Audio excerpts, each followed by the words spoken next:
Good morning, everybody, and welcome to our third Health Technology Conference. And this is going to be by far our largest conference to date in the series. I just want to welcome people, and we have a couple of things here. I hope that you'll be tweeting or following us on Twitter through the conference. I want to especially welcome our partners in helping us put on the conference, and specifically Jeff Inman from the CAT School over here, Robbie Chatterjee, Laura Burke from the School of Nursing, and also Dmitry Babichenko from the School of Computing and Information. There's a cover letter on page 2 of the program kind of describing their contributions to the program, but I want to thank them, and especially to Jeff for helping us get started last year with this series. So the goals of our conference today are really for your goals, and that's really to meet new people. Oh, excuse me, and Michael Spring. I also want to see Michael right here. Thank you, Michael. Sorry. The goals of our conference today are really to meet new people and to bridge silos both across the University of Pittsburgh, the Pittsburgh region, also with people at Carnegie Mellon and local entrepreneurs and others, and to really share ideas and formulate new ideas, and finally to have fun. So there'll be a lot of opportunities, I hope, for networking, for people to have casual conversations. We designed the conference that way so that people could bump into each other, whether on the lunch line, a coffee line, going up and down the steps to different programs, and that these kind of random chance interactions will occur. I have over here have fun, but have fun also takes a little bit of work. So this was from an article. I presented this slide at one of last year's conferences in the Harvard Business Journal.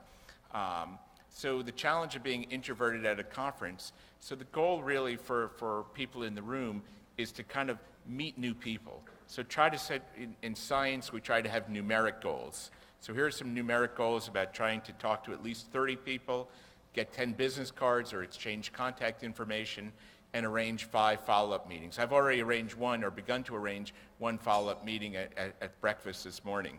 So again, this is the goal. So I can't just say sit back and relax. It's going to take a little bit of active effort on your part to get the most out of the day.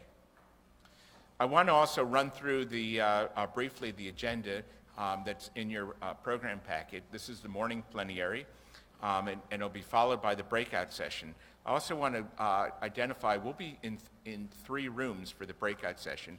One is on the 3rd floor. So the breakout conference room A will be upstairs.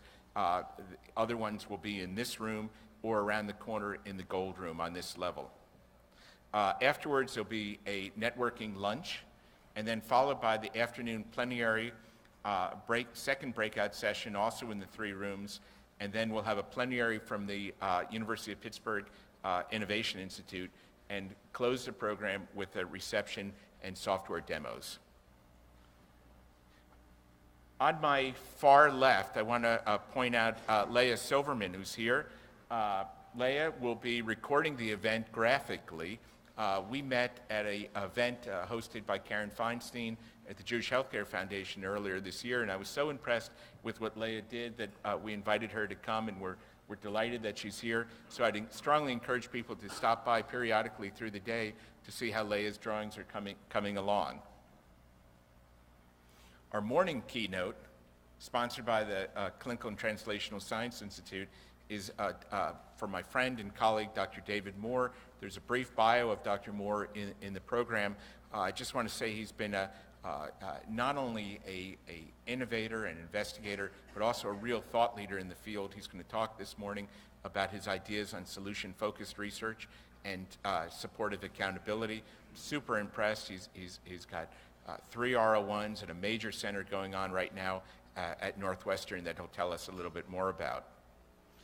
This afternoon after lunch, it's also a pleasure to welcome Jesse Schell from Schell Games, who will be talking about healthcare games. I met Jesse last night over dinner. He's a fascinating person, and I'm really delighted that he chose to spend some time with us and tell us about his work. Afterwards, Evan Thatcher from the Innovation Institute will be presenting about commercialization at the University of Pittsburgh and the technology transfer process. And then immediately following Evan's afternoon plenary, I'm really delighted that Dmitry Babichenko, professor of practice in our School of Computing and Information, will be giving awards to the student teams that competed this past weekend in his Games for Health Jam. So there were approximately 60 students who came together and formed about a dozen teams that were comprised of a School of Computing and Information student, a business school student, and a student from the Schools of the Health Sciences who slept overnight in the School of Computing and Information and then competed on Sunday morning to come up with ideas. The top 3 people will be receiving awards this afternoon and also demoing their creations at our reception this evening. Now also this evening, I want to also welcome Morgan Walbert from the Office of Institutional Advancement. Morgan will be looking to those student teams to put on Engage Pitt, which is the university's crowdfunding platform, and she'll also be walking around the software demo this evening to look for other projects to potentially highlight on the Engage Pitt website. Our conference would not be possible without a grant also from the Office of the Vice Provost for Research. The original intent of the Vice Provost was to bring the CAT School closer to the Schools of the Health Sciences, and I think by evidence of our 2 prior conferences and today, I think that we're accomplishing that. I also want to thank sponsorship for various parts in the program from our sponsors here who are also listed in the program book. And also, I want to give a special thanks to Amy Anderson and Julia Holber for helping me put the conference together. I think everyone in this room has had at least in one interaction, if not more, with both Amy and Julia, and I just want to say thank you. And then turn over the microphone to Dr. Rob Rutenbar. Dr. Rutenbar is the inaugural Senior Vice Chancellor for Research at the University of Pittsburgh. He joined the university over the summer, but he's no stranger to Pittsburgh, having spent 25 years at Carnegie Mellon and rising in the ranks in computer sciences before going away for a couple years at the University of Illinois, Urbana-Champaign to be Dean of the Computer Science School. Dr. Rutenbar is not only a distinguished professor with over 180 peer-reviewed publications, but also an innovator with 14 patents, and he's also spun off 2 companies. The focus of his research has been on chip design, and he was recently, this month, honored with kind of the Lasker Award in his field, the Phil Kaufman Award for his work, and he'll be receiving that award in Silicon Valley in February. So without further ado, I want to welcome Dr. Rutenbar. Thank you.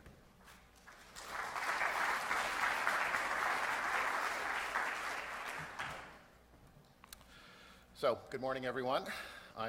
As was just announced, I'm Rob Rutenbar. I'm the first Senior Vice Chancellor for Research here at the University of Pittsburgh, but a longtime Pittsburgher and really super happy to be back in the Burgh. It's just delightful to be back in a place where nobody wonders why you have a towel up on the wall of your office. So very happy to be here. And I'm also delighted to welcome all of you to our 3rd integrative conference on technology, social media, and behavioral health. I'd like to thank Dr. Rollman and the Center for Behavioral Health and Smart Technology for inviting me to be part of this significant cross-disciplinary conference. And special thanks also to our keynote speakers, Dr. David Moore and Mr. Jesse Schell, for sharing their time and their expertise with us.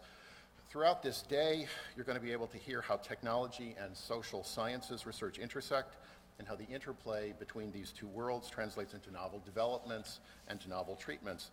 And my hope is that many of you will leave this afternoon informed and inspired and ready to network. And now I know that networking requires 30 face-to-faces, 10 business cards, and 5 follow-ups. So I am totally going to remember that. That's coming from a quantitative engineering kind of a background, that's awesome. At Pitt, collaboration is the key to our success, whether it's across the schools or across departments and disciplines or even just across hallways.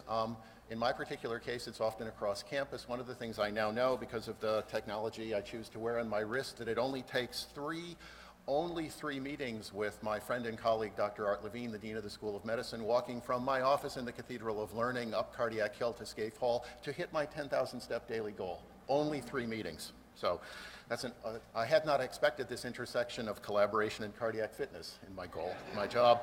I'm super happy about that. So it's really that by working together with our partners inside and outside the university setting that we can reach new levels of innovation and creativity and scholarship and research. And this conference is just the start. So it includes representatives from our new School of Computing and Innovation and Information, which is a bold venture to combine and merge our Department of Computer Science and our Information School into one integrative new venture just launched over the summer. The Katz Graduate School of Business, UPMC, my former gig and friends at Carnegie Mellon University, and members of the local health technology community.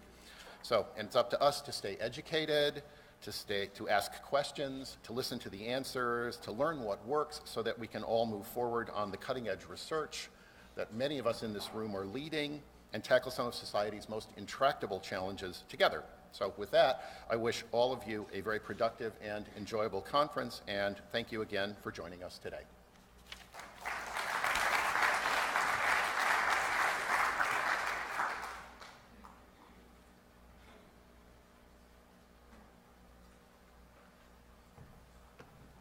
It's my pleasure now to welcome Dr. Moore to give our morning keynote address.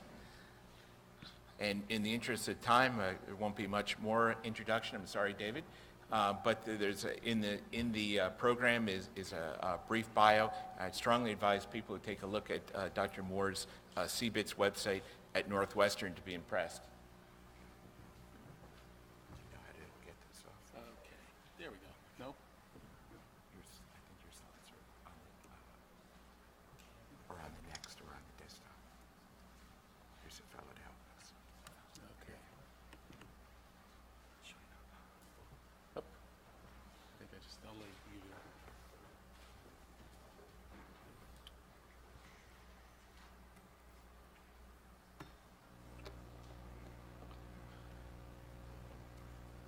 There we go. That's always a good auspicious start to a talk on technology when I can't get the PowerPoint going. So thank you. I want to thank you, Bruce, for inviting me. Bruce has been a dear friend and a colleague for many years, and I really appreciate coming here and with meeting people over the last day and seeing old friends. This is, I have to say, this is an amazing environment. The fact that you have a healthcare center, you have, a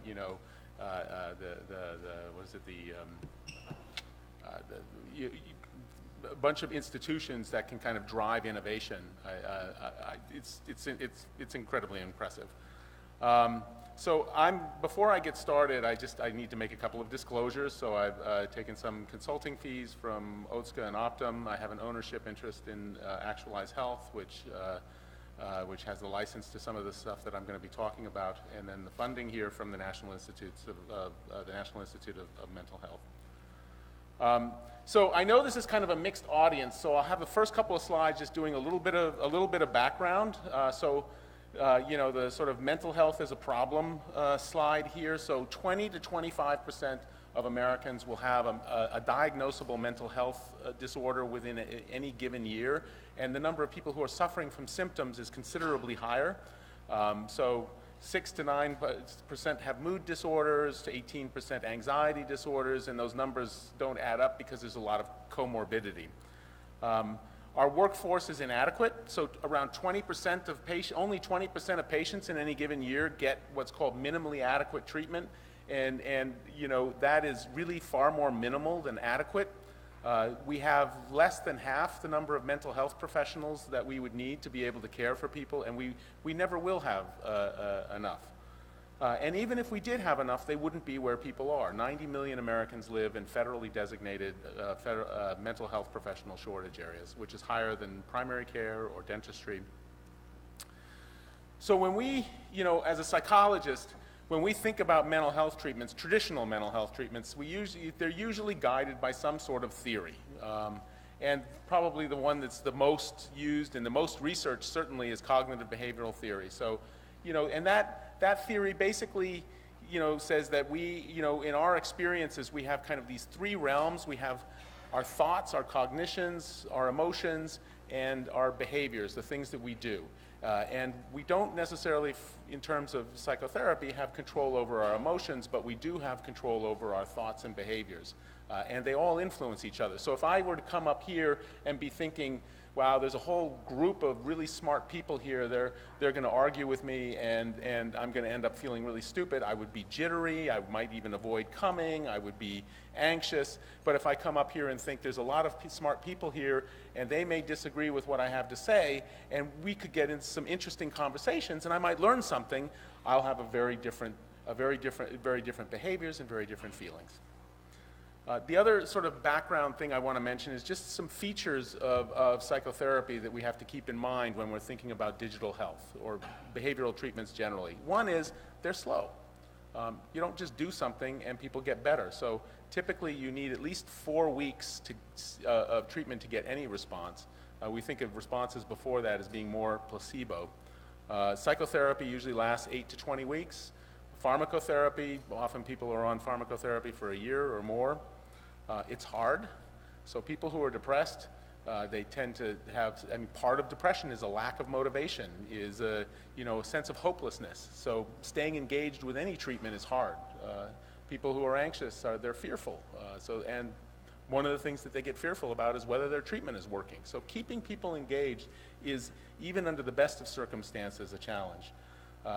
And then the last thing I want to mention is that we typically think of in behavioral treatments as having two broad components. One is we teach people skills. We teach people how to manage things teach people skills that they didn't have before. And then the other is a whole set of what we call non-specific things, sort of the warmth, the installation of hope, the things that go along with a personal relationship. So the last distinction I want to make is in terms of digital mental health, I think of it as in kind of two categories. One is what I think of as sort of the public health category. So there are, this number is now wrong, I think it was 165,000 health apps on the app stores. It's now, some people say, up over 200,000. And this is great. This is kind of a public health approach, much like self-help books. But when we think about care organizations like UPMC or Northwestern, really what we're in the business of offering services, not self-help. And so services, I think what we are trying to design in digital mental health here are what I think of as digitally enabled services. So how do we construct services that are going to help people in a cost-effective manner? So the first round of digital mental health has been around now for 20 years. I mean, since the internet started to become ubiquitous, people started building websites to see if they could treat people, and they all kind of tend to have a similar structure, and they're based on psychotherapy and self-help. So they have, in psychotherapy or in behavioral interventions, we teach people things. So the patients come to us and we try to help them understand their condition and what to do. And so that's been done through text, through video, providing that information. There are, as I mentioned before, skills that we try to teach people. There are homework exercises to teach those skills. So this is what's called a thought record to help people change the way that they think about things that happen to them. And you can instantiate that in websites or in mobile apps. So this is a thought record from an application that we built a number of years ago. And then there's human support that I mentioned, the non-specific factors. And that often comes through some sort of coaching, and so often they'll be through phone calls or text messages or something like that. And there are now, this is probably low, probably close to 200 randomized controlled trials now across all different types of mental health disorders showing that these things work. repeatedly. And repeatedly, it's kind of the same story that if you just give people standalone treatments, they get there's a moderate effect. But if you couple it with some kind of coaching, you get effects that are equivalent to psychotherapy or pharmacotherapy. So this is great, right? This is great news. Unfortunately, as far as I know, there's not a single instance of a successfully, sustainably implemented set of tools in the real world. So this is a huge research to practice gap. And so one of the things that this is what I'll be talking about today is how we can overcome that research to practice gap. So what are some of the contributors? Well, one is potentially readiness of patients.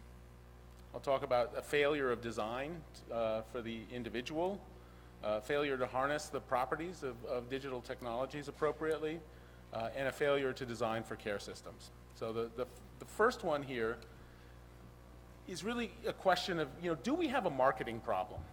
So whenever you do a survey, people routinely say that they would prefer face-to-face therapy to digital therapies. Most of the time, people don't even know what that is. But we do see now, like through Europe, where they've been trying to implement these tools across many of the European Union countries. We see in areas where, or in Australia, where the level of knowledge about these tools is greater, the level of interest rises, right? So once people start to understand what it is, they become more interested. And so I wonder if this is kind of a problem like patient portals for EMRs. It takes a lot of marketing, right? I mean, as we started to roll out patient portals and EMRs, nobody wanted to use it. So hospital systems engaged in a lot of marketing to try to help people understand. And think about it. To engage with the patient portal, it's a very simple interaction. You log in, you can schedule an appointment, you can see your labs, you get what you want. A digital mental health tool, you don't immediately get what you want. It takes 4 weeks to begin to see, some kind of benefit. You have to keep people engaged. So it's a much higher bar in some ways, and yet for some reason we have thought that if we just go out and put these things into a Kaiser Permanente or a Priority Health, that people are going to use it, and that has simply not happened. So part of it may be a marketing problem with marketing. But I also think that the stuff that we've designed is how do you say, crap. We really have not done a good job of designing.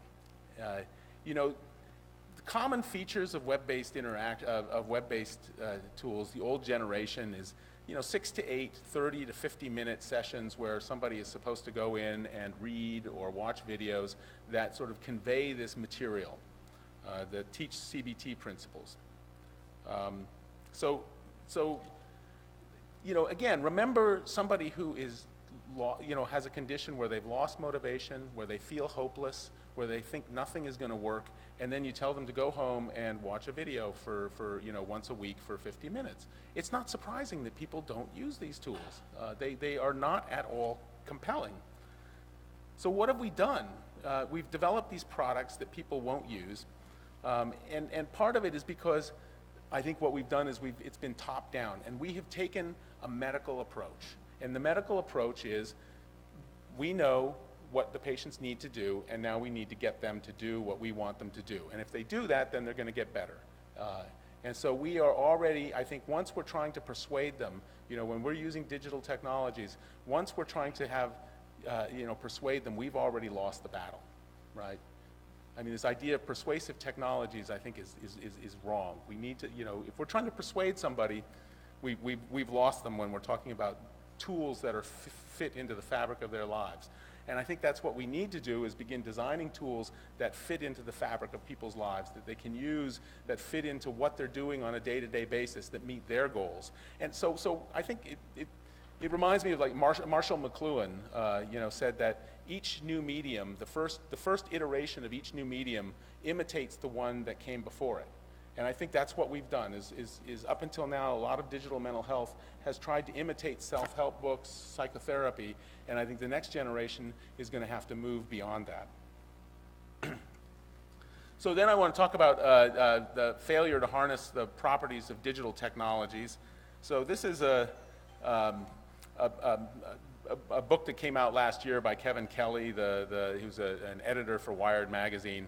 And it's just a really nice, it's a real easy read, and he outlines 12 different properties of technologies that express themselves. And what he says is that, when there are new technologies, those properties express themselves no matter what. There's nothing we can do to stop that. So what we can do is shape it, we can use it, but they're going to express themselves. And I think these are not his words. These are kind of the way that we've been thinking about it, but the concepts are kind of similar. So one is elemental. I think that when you look at how the digital world works, it's really components that are unbundled, and then people can put them together to use in their lives as they want.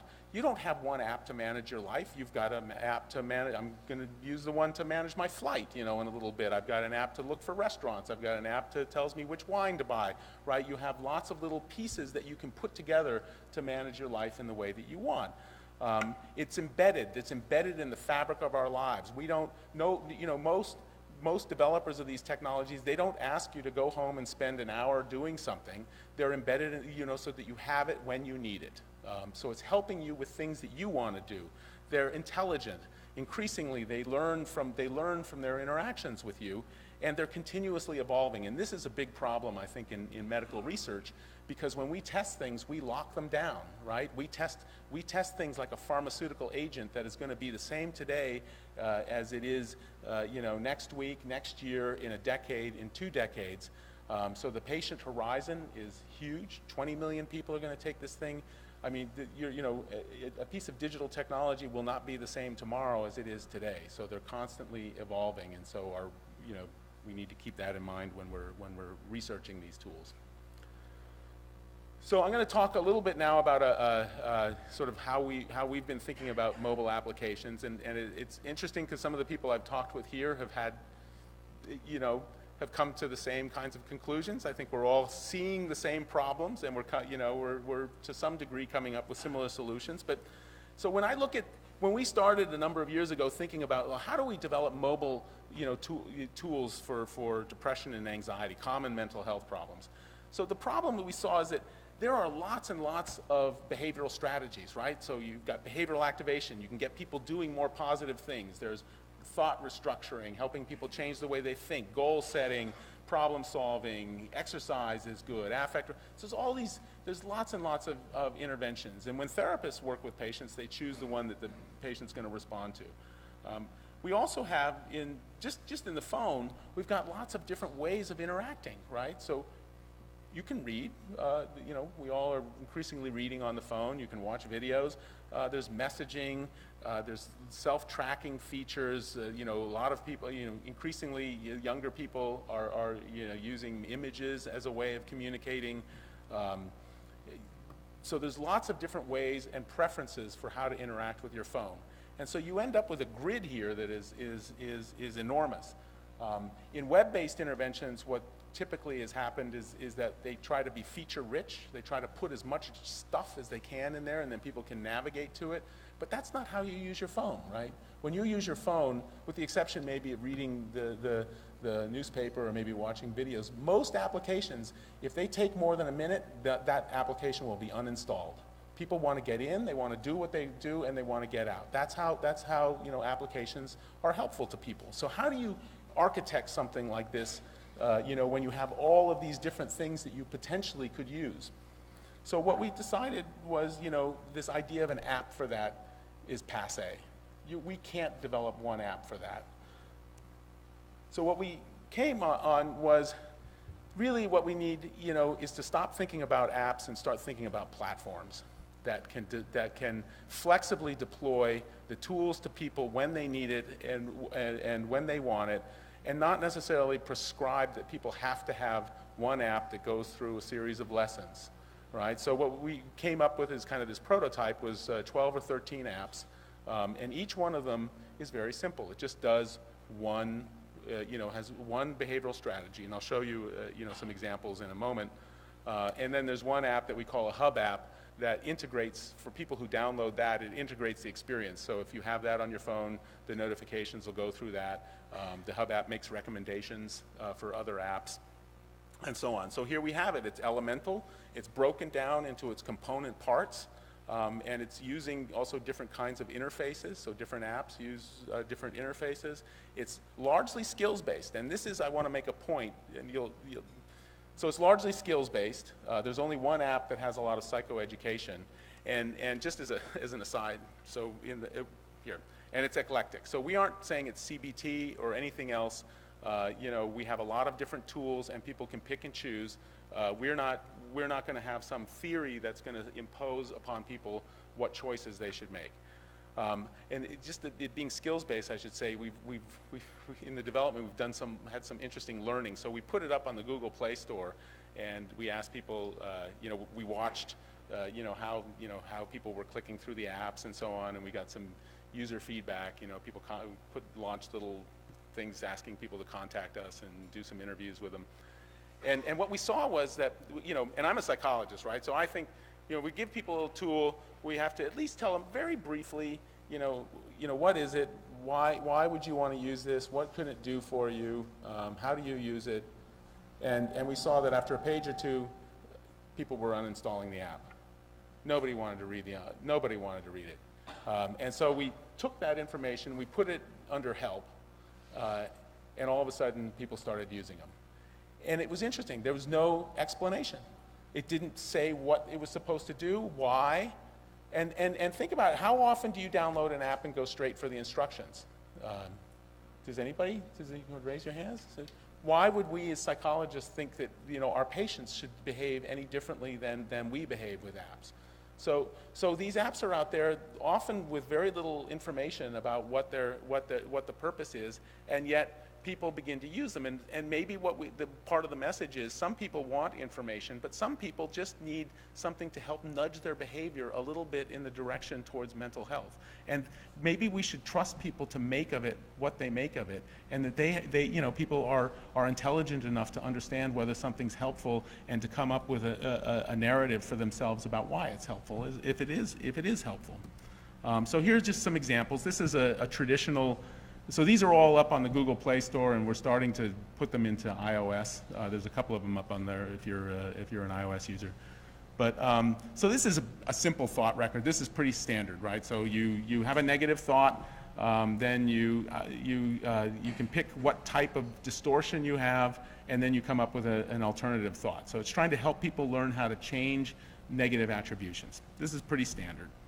So this is this is our most popular one. I'll show you that data in a second. But it's really simple, and I thought this is another example of how psychologists are always wrong.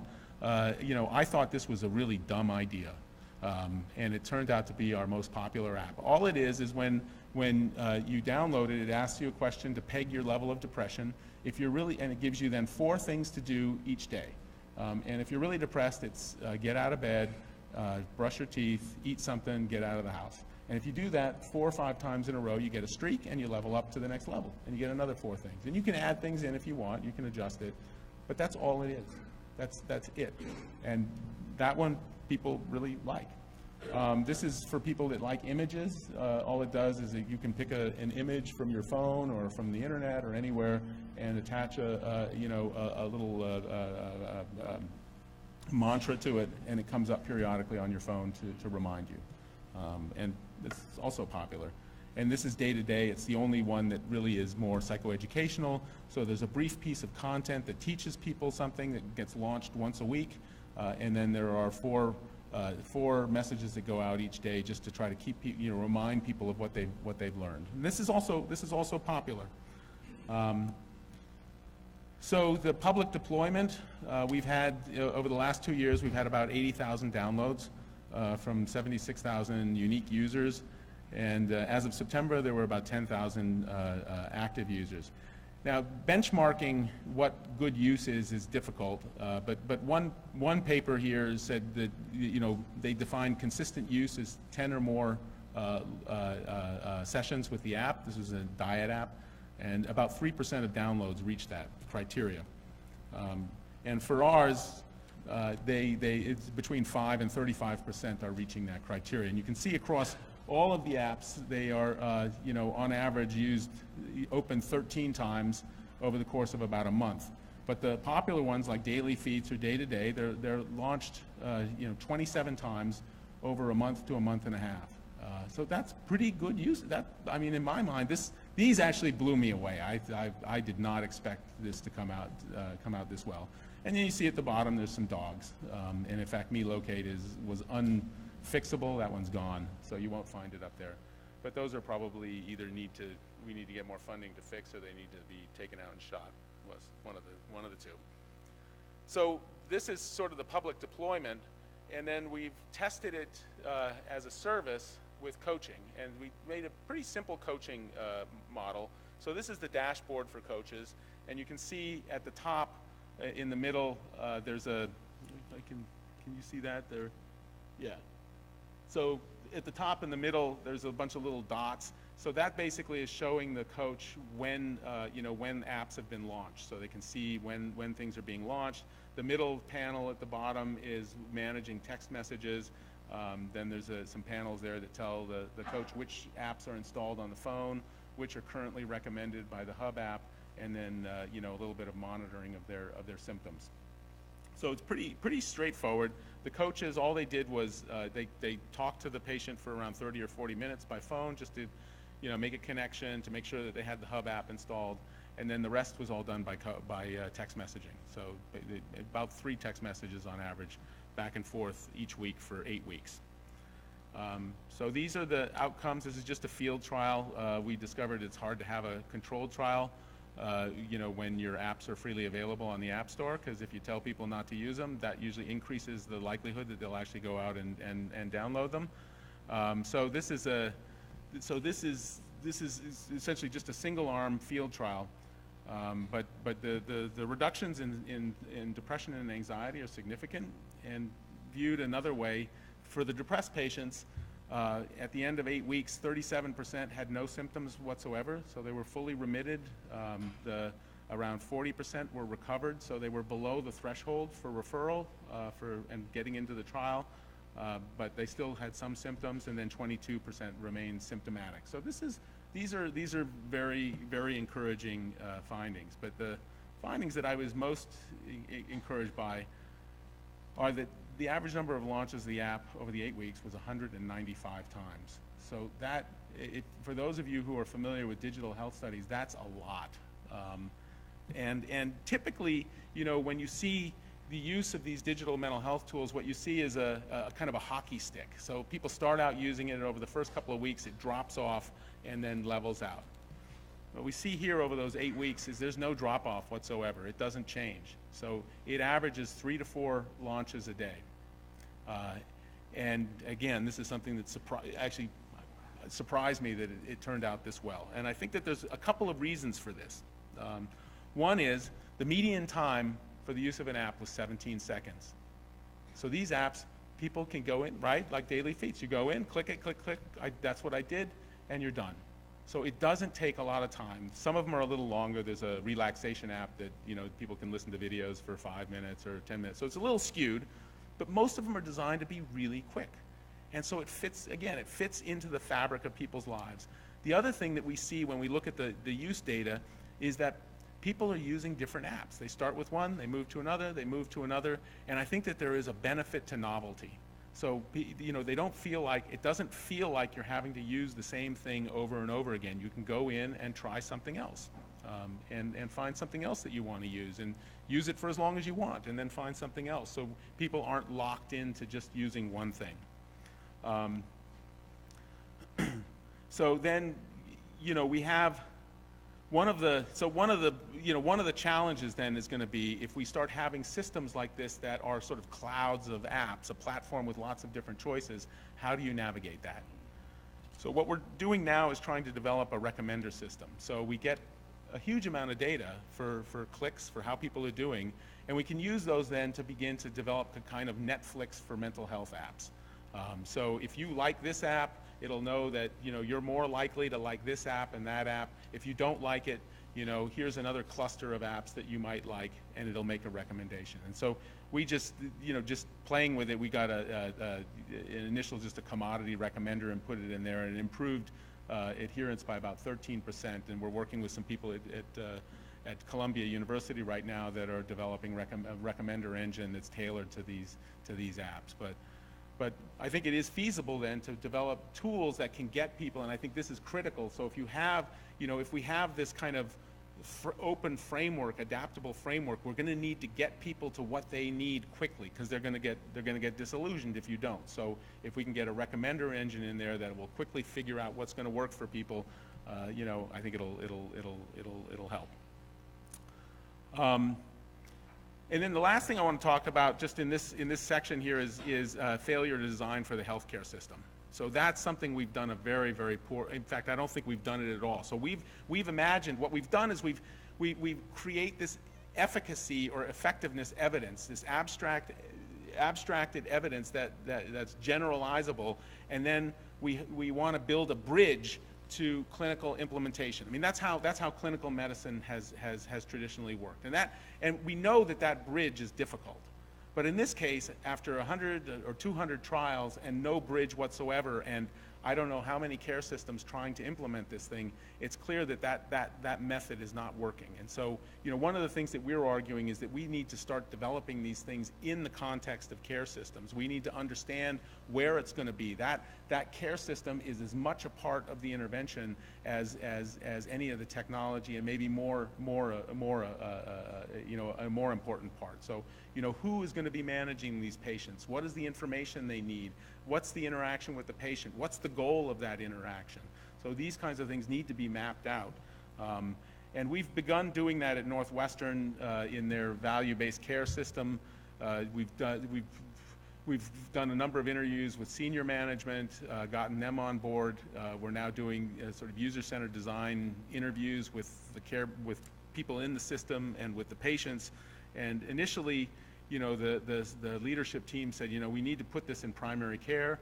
We went and did a number of focus groups and interviews with primary care and realized it was never, in that system, never going to fly in primary care. There's just no bandwidth. They don't feel like they can manage it. There was a lot of resistance. We went back to the senior management and they said, well, yeah, okay, well, how about we're trying to build out this centralized care management system. So these patients, their focus is primarily on medical disorders. So we've now gone through and interviewed all of those, and we've seen there's some good things and some bad things. So, I mean, they don't see mental health as part of their purview, but 70% of their patients meet criteria for depression. So it's a very disturbed group. They recognize that the patients who are depressed are harder to treat. A number of them are starting to figure out workarounds. There's one story I've told a couple of people here. There's one anecdote that sticks with me where a care manager, so they're giving care inside of Chicago. They can usually get people referred to mental health.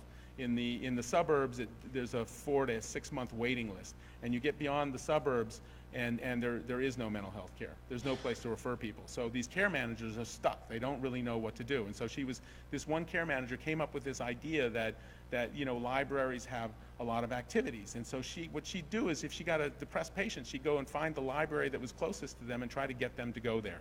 And this is an example of, the same kind of wisdom that we're trying to figure out is embedded in that care system. And so if we can start to leverage those kinds of interactions, those kinds of things that those care managers are doing, and build, technical systems that can support it, we're much more likely to get uptake. And what we're realizing is that in these care managers, unlike going into primary care where we would have to ask them to do something they're not already doing, these care managers, we might actually be able to make their jobs easier. And if we can make somebody's job easier, then I think we can get uptake, right? If we can actually make somebody's job easier, that's the goal.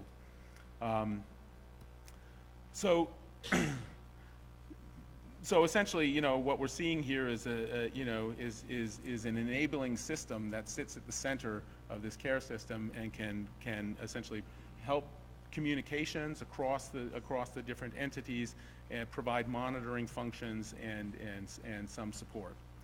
And so I don't see IntelliCare necessarily as the set of apps, but the idea of using a platform, it's a framework that can be flexibly deployed to provide care managers in different systems the tools that they need, the patients in their environments the tools that they need. So just in summary for this part, the design is critical. we need to design for patients and get it into their lives. We need to design for care managers. We need to design for care systems. I also think this starts to question some of our assumptions about these psychoeducational approaches. So I'm arguing here that we need to, elemental approaches, breaking it down into individual pieces that can be flexibly deployed to meet users' needs. And users means patients, care managers, everybody in the system is going to be more useful. I think we can start to let go of some of our precious theories. If we have, quantitative methods of figuring out which tools are going to be best for which people, that is, I think, going to be much more powerful than any theory that we're trying to import from a different context. So we're arguing that, what we should be focusing on at this point is platforms rather than individual apps. Now I want to shift a little bit to the intelligence side, to a slightly different line of research, which is something that I've talked to a lot of people here who are interested in this, but this is what we call personal sensing. So we are giving off a huge amount of digital exhaust, more and more. I think this year there are now 3 billion connected devices, and that's supposed to go up to 8 billion connected devices in the next few years. So all of those, sensor-enabled devices. So we do a search in our search engine that gives off digital exhaust. You buy something with your credit card, it gives off digital exhaust. We're increasingly having wearables, it gives off digital exhaust. And the thing that probably is the most personal of all of them is the phone, because we keep it with us all the time. It's with us. We don't have to ask people to carry it. And so this is kind of where we've focused a lot of our research. Not that I think wearables are bad. In fact, in some ways, the signal that you get is, the sensors are designed for that, so you're probably going to get better data. But we can't get people to take a pill when we prescribe it. Are we going to be able to get people to put a device on every day? And we don't have to ask people to carry their phones with them. They do that naturally, so it fits again into the fabric of people's lives. Our first attempt. So this is a story of hubris. This is our first attempt at sensing. So in around 1910, 1910. I am old, but I am not that old. So in 2009 or 2010, we were thinking, well, there's all this digital exhaust coming from phones. Let's see if we can devise an app that uses it and to direct people's behavior. And so to give you an idea, the initial choices that we made, well, there's this new platform, Android, that we could use, but Symbian's been around for a long time, Nokia. So we're going to stick with the winner here. We're going to go with Symbian, which was fell apart, which disappeared about a year later. So that's one cautionary note. But another, so we thought, we'll just pull in all this data, we'll just run it through some, develop some personalized models, run it through a simple, like a WECA program or something, and get some information, and then push it out to people and say, and give them some advice. So this all seemed pretty simple until we tried it and realized that we had just opened up an area that is, would take a team of researchers a long, long time to figure out. But we did learn some things. We learned that that the sensing, the development of the algorithms, that is a whole deep problem in and of itself. The interface with the patient is really difficult to figure out. What you tell people is really difficult. We thought that giving people helpful suggestions would be good, but people perceive that as nagging. People don't want to get helpful suggestions. They like getting positively reinforced. So maybe, most of the time it's probably better to find something that somebody's doing that's good and try to get them to do more of that. It nevertheless, the first trial did very well. I'm skeptical of these findings, so big drops in depression. But I suspect that in 2009 or 2010, if we said, we're going to treat your depression by giving you a phone app, that was a specific kind of person that is curious and engaged and probably was going to get better on their own. So I'm not sure I completely buy this, but it started us on a road, and so I'll take you down that road a little bit. So we then developed another application for Android that we called Purple Robot that could pull the data off and successfully. And so in our first sort of debugging trial, we put it out to 25, 30 Chicagoans, and we gave them a PHQ-9. So this is just 2 weeks. And I'm going to show the GPS data because that's sort of a consistent story, but we pulled a lot of data off the light sensors, there's a huge number of sensors, and we pulled a fair amount of them off, but I'll focus on the GPS.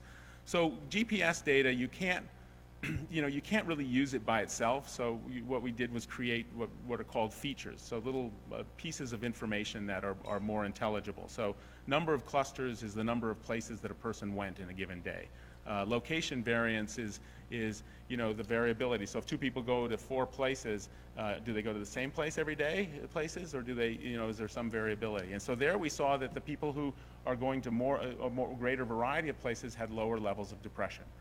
Entropy is kind of the way that time was dispersed across those. So if they go to 4 places, do they spend most of that time in 1 or 2 places, or is it more evenly distributed?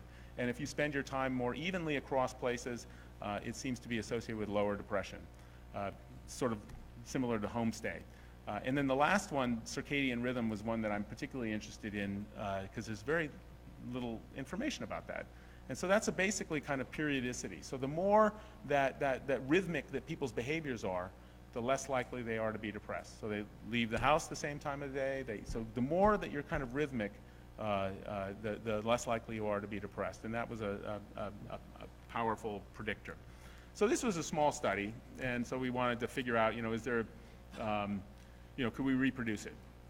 So we got a data set from a colleague, Andrew Campbell at Dartmouth, who had collected data from around 50 students over the course of a quarter there. So, and he got the PHQ-9 at the beginning and at the end, and they had GPS data. So we did, essentially did the same study, and you can see at the baseline, there were a few of these features that were associated with depression, and at the end, they all were. So not exact, replication, but you can see like location variance kind of reproduced, circadian rhythm, and generally the idea that how people move through geographic space seems to be related to their level of depression.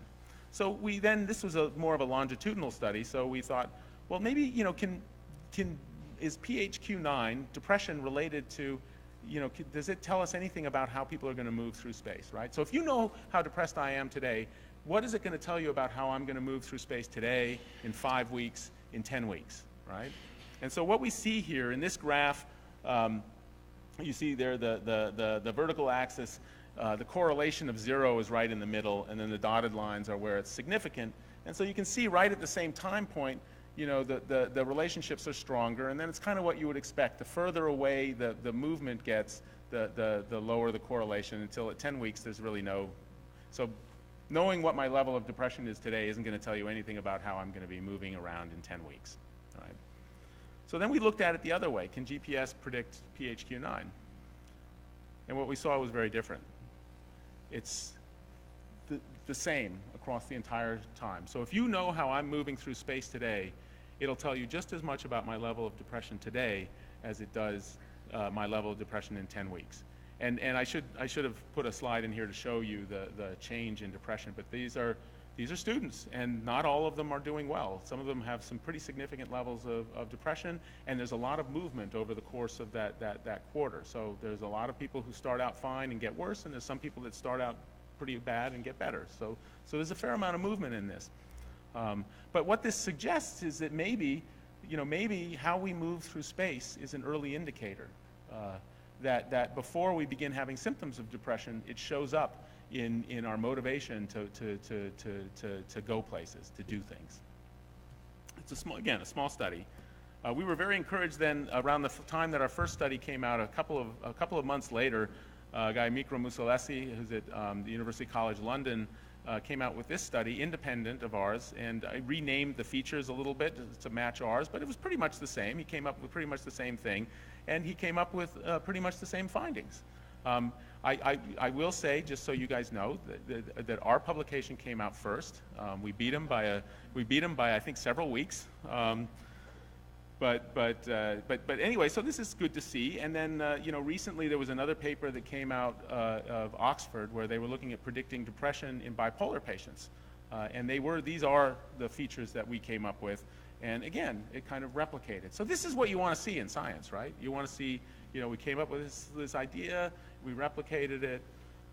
So we did another study that, we completed a little while ago where we enrolled 200, a little over 200 people from around the United States. So those red dots are, locations of places where we enroll people.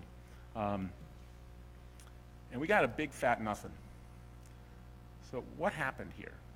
We have 2 studies that we did, 2 studies that are independent, all showing the same thing. And then, then the next thing you do in science is you do it at a bigger scale to try to replicate it again. And it all fell apart. I mean, there was some significance, like if you looked at it in the younger groups, but really it didn't replicate.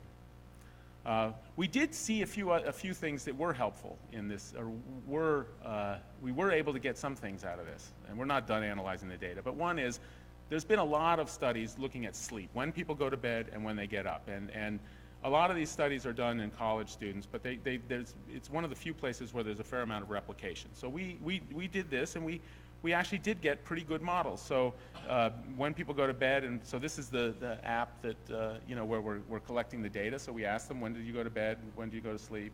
When did you wake up? When did you get up? And then, got them to each morning rate give us the times. And, group models, personalized models, they were all around 90%. So this is pretty good.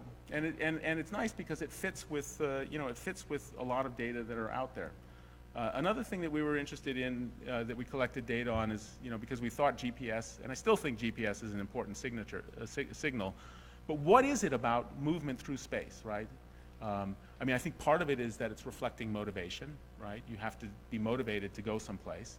But is it also the kinds of places you go? So we wanted to get what we called semantic location. So not the exact location, but what's the nature of it? Is it a place of entertainment? Is it a doctor's office? And so this is this is the interface. So each day at the end of the day, the app launched a little map, and it said, like, between 8:30 and 10:42, you were in this location, and then it launched a few questions. So it pulled up from Foursquare, a bunch of potential locations, so you could tell us what it was, or you could write it in yourself.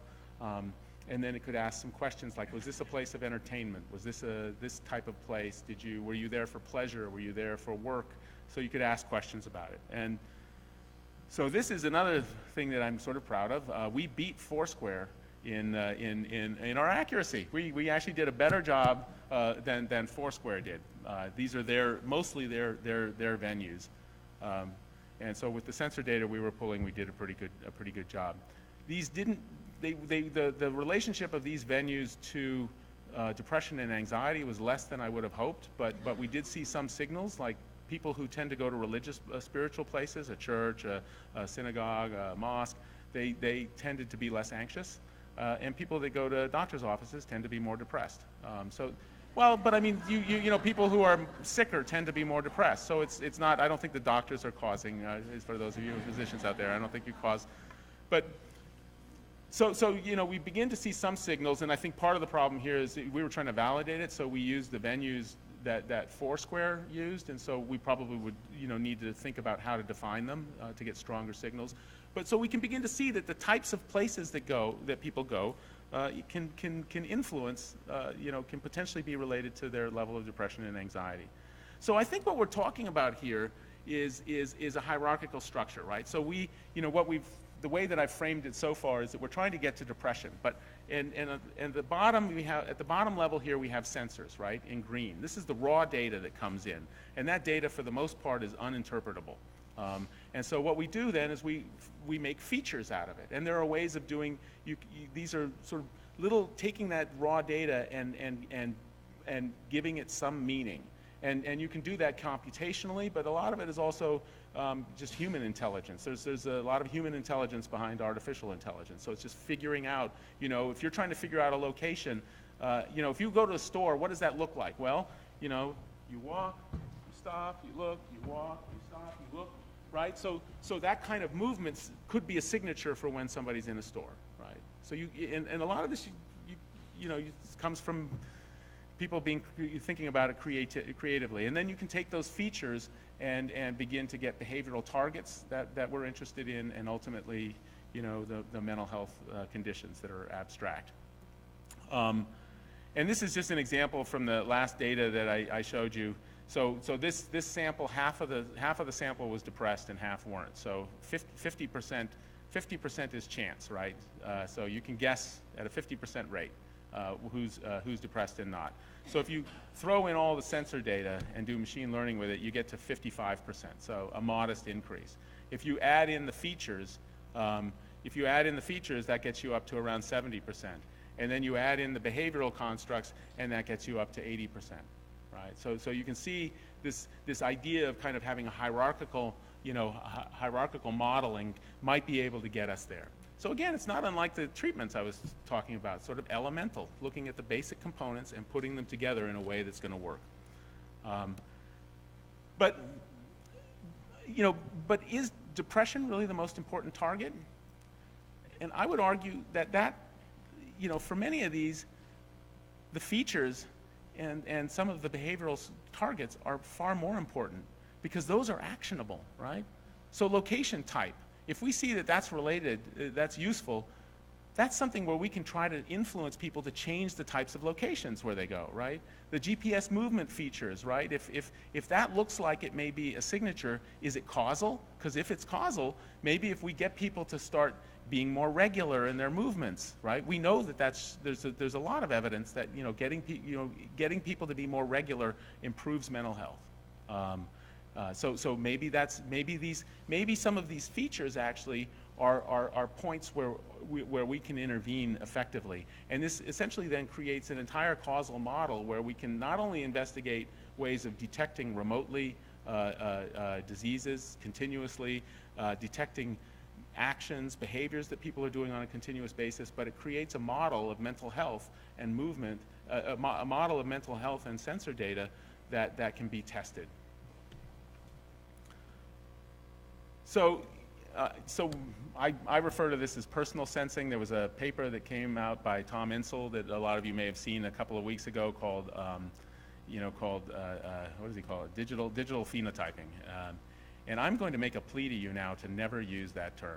It was a great paper, by the way, really good. I have a lot of respect for Tom. But that name, so what do we do in medicine and psychology? We come up with terms that make it completely unintelligible to the patient what we're doing, right? We always come up with a word that people don't understand. And there's a long tradition of this.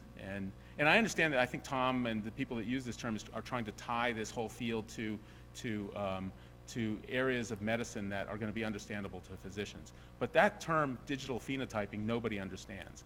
And I think it's really, really important. And computer scientists have called it context sensing or personal sensing, which is understandable, right? You immediately get a sense. It's personal, it's about me, and it's sensing what I do. And I think that there are so many issues here around privacy, around ethics, that transparency, even in the language that we use, is really important. So just a little aside, I plead, as much as I respect Tom Insel, please let's not use digital phenotyping as a term. But there's the challenges I think that we have, and this is a paper that came out a couple of months ago where we kind of reviewed the literature, but there's little reproducibility, especially for higher order constructs. So I think that points towards really focusing on some of these lower order features and constructs. There's what I've called the curse of variability, kind of borrowing from the curse of dimensionality. But when you look at that map of where we recruited from and we didn't find anything, well, think about how you use a phone, how you use a phone and you use a phone and you use a phone are all going to be different, right? So the types of data that we're going to be getting there's a huge amount of variability depending on the person. It may depend on age. So young people, nobody uses the phone anymore. They text message, and increasingly that text messaging is in programs that you can't see because they're not using the phone's messaging service. But older people are still using using the phone and calling people.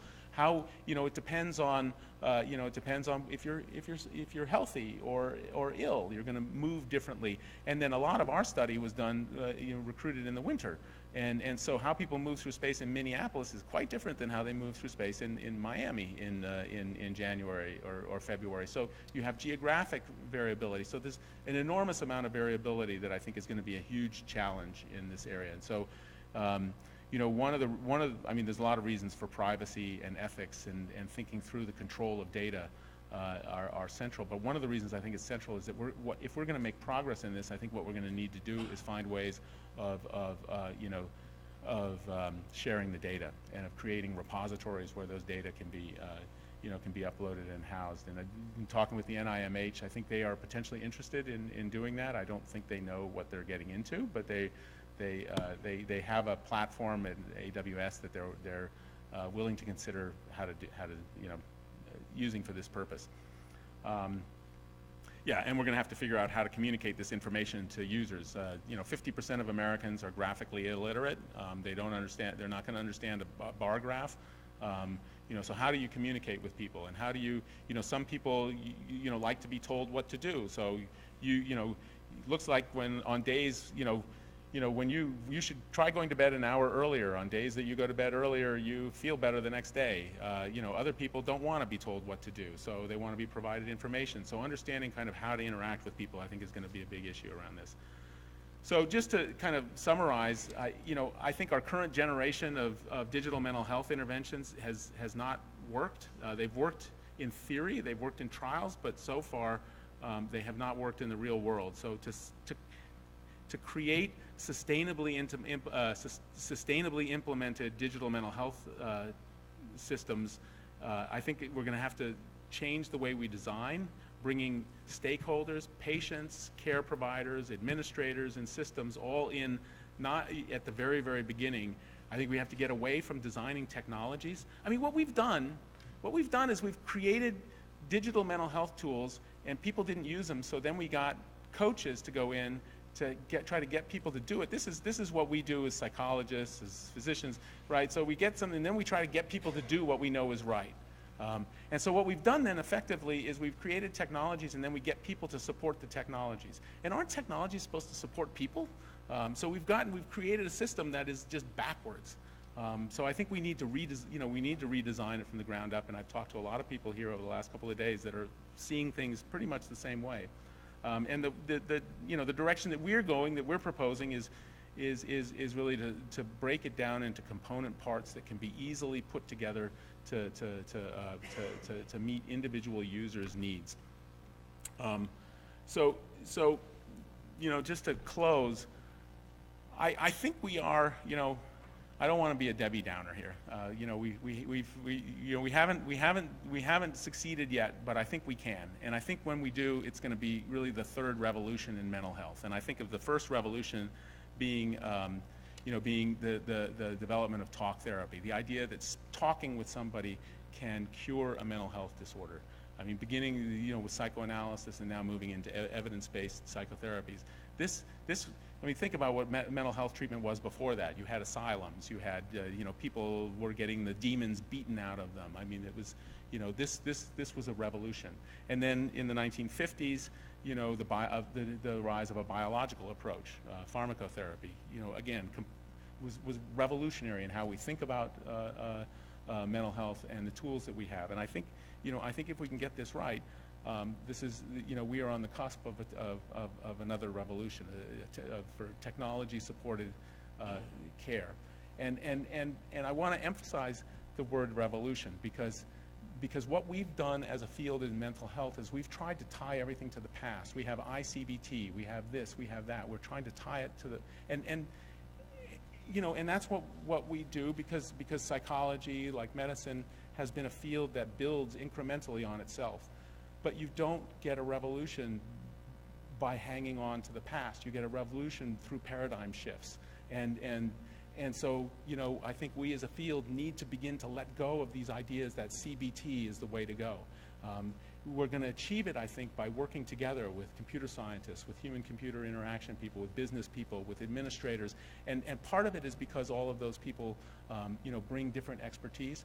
But I'm increasingly convinced that more important than the expertise that they bring is that, working with people outside your discipline gets you out of your own head. It makes you see things in a different way. And I think if we're going to succeed, that creativity and that ability to let go of our preconceptions and see things in a new way is what is going to help us succeed in making technology-enabled services real in this world. Thank you.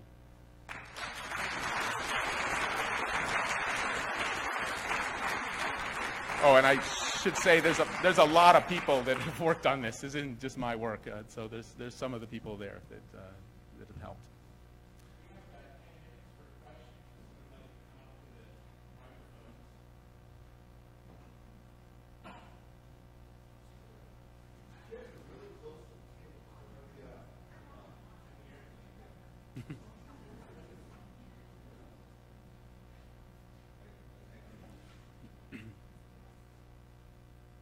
Is it on? Not yet. Okay, so my name is John Mayer. I'm in the Department of Family Medicine. We had dinner last night. So I think you raised some interesting questions from the system perspective about, great comments about how we're designing this to work and all this stuff, and how do we get it to work in patients in the system.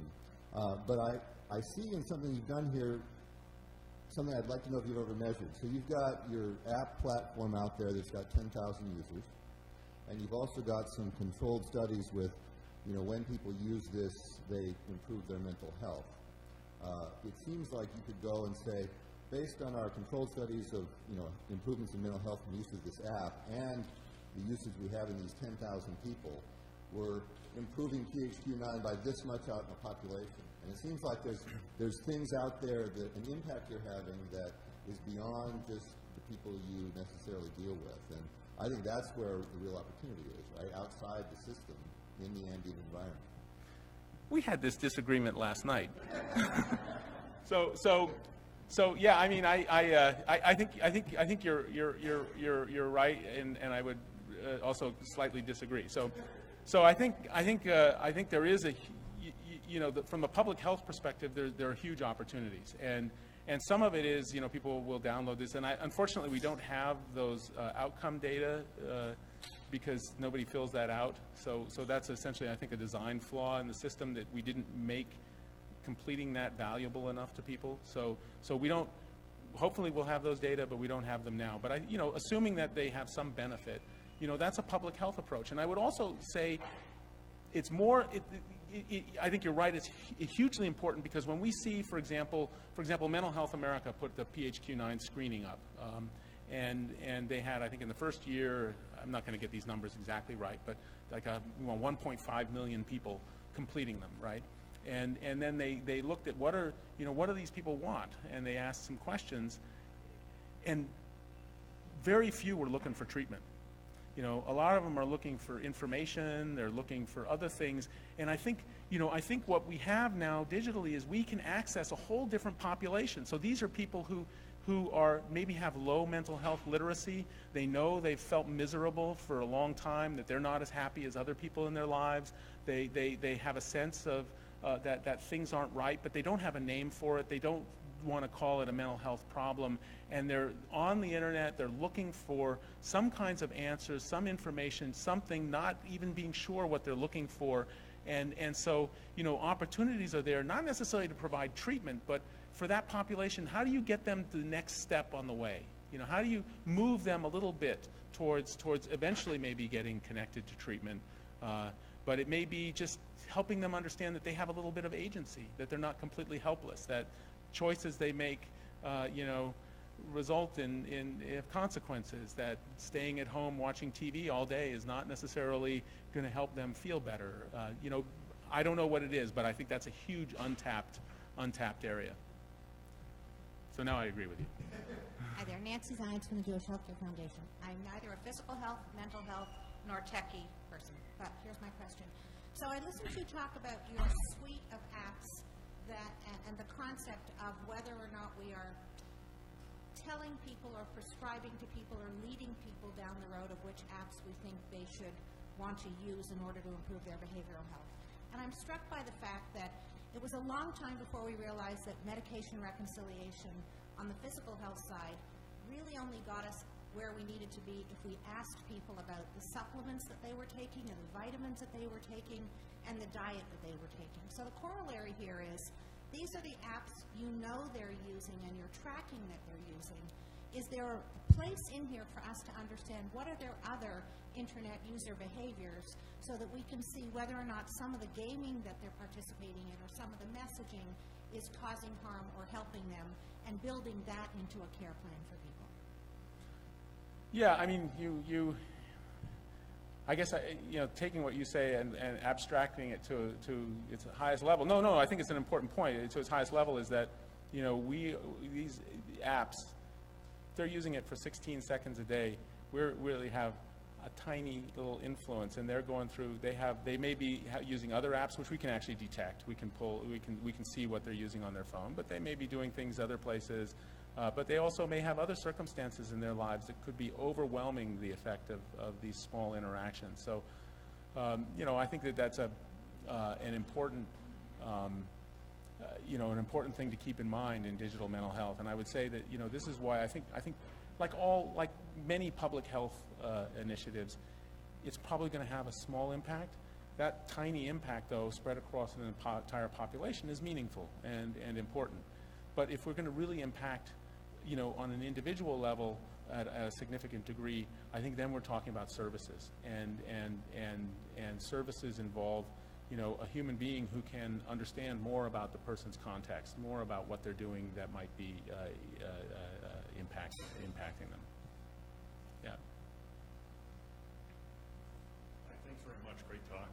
I've been following your work for some time. I don't know that, but you mentioned data repository, and a lot of these treatments that are deployed are iterative. And I have a similar project in its nascent stages, and what I'm coming up with is who owns the data once it comes back, either from individuals or on the aggregate of using an app. And I was wondering if you could comment on that. Yeah, well, that's a minefield. So I'm gonna answer that in a narrow, in the terms of federally funded grants. So for federally funded grants, I think with the NIMH, and I don't know if this is going across the NIH. I suspect it will.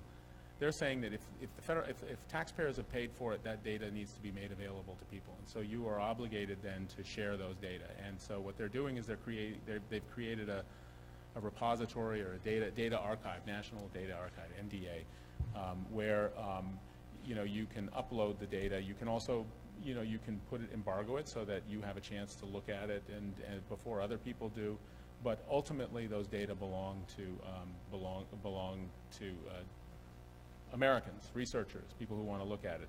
And so one of the things we're thinking is that if we need with sort of digital sensing data, if I'm right, that we're really going to need large data sets to be able to crack this. Then having some place where people can upload it. This is not. People have done this with genetics. This is not a new problem. But there are also similar issues with that in genetics, but that are going to need different solutions. So, for example, GPS. If we have 4 different GPS points at different time points, we can identify 95% of the population. So, the GPS is a personal identifier. So you can't. They don't want that data. But if you obfuscate GPS, it becomes increasingly useless.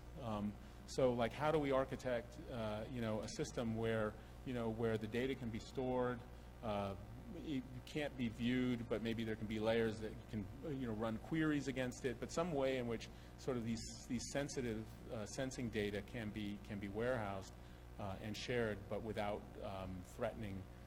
But there are other issues. I'll just go one more other thing that I think is, because this is such an important issue.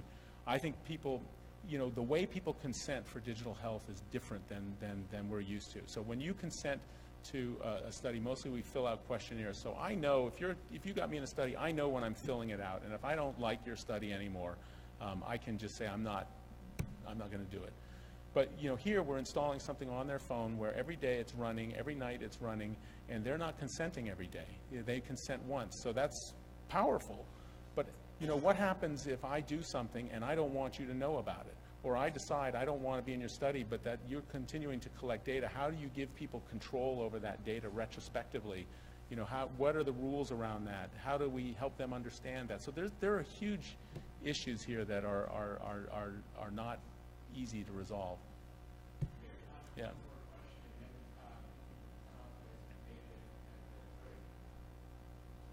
Hi, I'm Jennifer Silk. I'm in the Department of Psychology here, and I've been working on developing mental health apps for children and teens with anxiety. And I'm curious if you've noticed any generational differences where younger people who grew up with technology are engaging more or benefiting more? Yeah, we've done a little bit in a few studies in different. I mean, most of my work is, common mental health problems in medical care centers. So usually adults, but we've done a few studies with kids and a few with older adults. And I guess if I was going to make any generalizations, I would say that your youth, yeah, they use it more, but they're tough customers. They are very sensitive to flaws, to anything that doesn't look right. They're very quick to say this is junk. So they're probably really good, kind of like a canary in the coal mine for how decent your stuff is. And older people are very compliant, which we know. So they actually, and they do. We actually see that for the adults the older adults who engage in our stuff, who sign up, they actually use it more than middle-aged or younger people. They're the most compliant. Now there's a selection bias, but there's no reason why older people can't use them. David, I want to thank you for a tremendously thought-provoking presentation, and welcome. A little present from us to you to take back home. And just want to say thank you. David will be here for the first part of the day until he has to leave for the airport. You'll be here through About 3:30. So I'm happy to talk with folks. Thank you again. Now,